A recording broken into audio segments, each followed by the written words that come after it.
4.5 মাস আমি আয়নাঘরে ছিলাম। প্রথম 1 মাস বেশ টর্চারিং ছিল, মানসিক চাপ ছিল, আর আমি কোনোদিন ফেরত আসবো এটা আশাও করি নাই।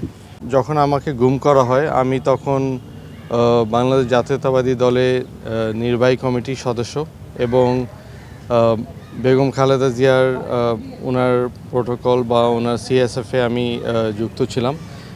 আর আমি যখন আমার ছেলেকে নিয়ে উত্তরা থেকে ধানমন্ডির দিকে যাচ্ছি, র্যাডিসন হোটেলের সামনে একটা বেন্ট রোড আছে যেটা সেনানিবাসে ঢুকে, ওইখানে আমাকে স্টপ করা হয়। ওখান থেকে আমাকে উঠায় নিয়ে যায় 22-8-17 সালে।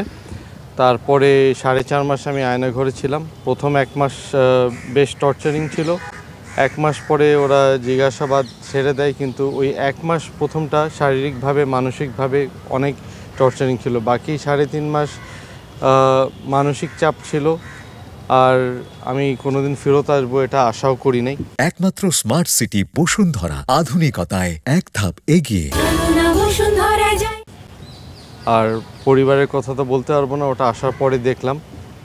তারপরে আমাকে 28 দিনের জন্য ডিবি অফিসে দিয়ে দেওয়া হয়। ডিবি অফিসে আমাকে আনসিন অবস্থায় রাখে।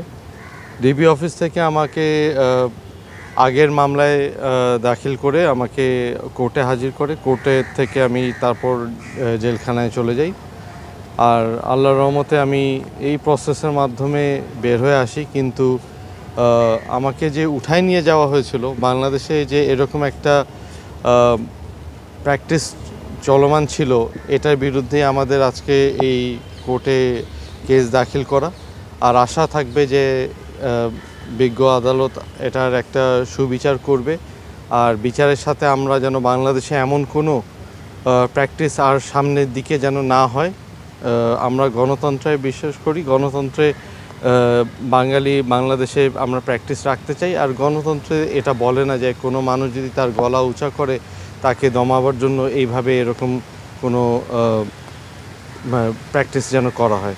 তো আশা করি আমরা একটা জাজমেন্ট পাবো, আর আশা করি আপনারা সাথে থাকবেন আর এটার একটা শেষ আনবেন।